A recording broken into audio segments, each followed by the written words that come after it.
আমার পাকশালা চ্যানেলে আপনাদের সবাইকে স্বাগত। আজকে আমি ঘারকোল পাতা বা ঘ্যাটকোল পাতা রেসিপি শেয়ার করছি। খুব সহজভাবে এটা বানাবো।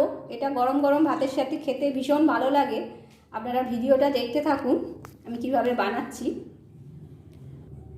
পাতাগুলো আমি ভালো করে ধুয়ে নিয়েছি, জলটা পুরোপুরি শুকিয়ে গেছে। এবার আমি এগুলোকে কুচিয়ে নেব। যেহেতু এগুলো বাড়ির পাতা, তাই এগুলো একটু বয়েল করার বা শুকনো চাতুতে গরম করার প্রয়োজন নেই। আপনারা যদি কিনে এই পাতা রান্না করেন তাহলে একটু সেঁকে নেবেন পাতাগুলো ভালো করে ধুয়ে, কুটকুট করার সম্ভাবনা থাকে। আমি ছোট ছোট টুকরো করে একদম কেটে নিচ্ছি পাতাগুলো। এগুলো এবার মিক্সি করে নেবো আমি। পাতাগুলো পুরোপুরি কোঁচানো হয়ে গেছে। এবার আমি এই মিক্সিং বোলের মধ্যে দিয়ে দিচ্ছি পাতাগুলো। যেহেতু পাতাগুলো পুরোপুরি শুকনো, তাই সামান্য একটু আমি জল দিয়ে দিচ্ছি।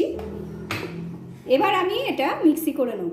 পাতাটা মিক্সি করা হয়ে গেছে। এবার আমি এর মধ্যে দিয়ে দেবো 3টে কাঁচা লঙ্কা, 1 চামচ কালো জিরে আর 8-9 পিস রসুনের কোয়া নিয়েছি। এটাও এবার এই পাতার সাথে মিক্সি করে নেব। মিহি পেস্ট করা হয়ে গেছে। গ্যাস অন করে কড়াই বসিয়ে দিয়েছি। কড়ার মধ্যে দিয়ে দিচ্ছি সর্ষের তেল। এটা একটু তেলটা বেশি লাগে। আমি 2 চামচ মতো সর্ষের তেল দিয়ে দিয়েছি। তেলটা গরম হয়ে গেছে। আমি এবার এর মধ্যে ঢেলে দেবো পেস্টটা। পরিমাণ মতো নুন দিয়ে দিচ্ছি।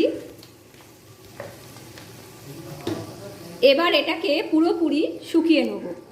সামান্য একটু হলুদ গুঁড়ো অ্যাড করছি। এটা পুরোপুরি অপশনাল, আপনারা দিতেও পারেন নাও পারেন। এবার পুরোপুরি জলটা শুকিয়ে নেব। মিনিট 5 হাই ফ্লেমে পাতাটা আমি শুকিয়ে নিয়েছি। এবার আমি গ্যাসটা অফ করে দেবো। আমার রান্নাটাও কমপ্লিট। আর এটা গরম গরম ভাতের সাথে সার্ভ করবো। ভীষণ খেতে ভালো লাগে। আপনারাও রেসিপিটা বাড়িতে বানান, সবাইকে খাওয়ান, শেয়ার করুন। ভালো লাগলে অবশ্যই লাইক করুন আর আমার চ্যানেলটা সাবস্ক্রাইব করতে ভুলবেন না। ধন্যবাদ।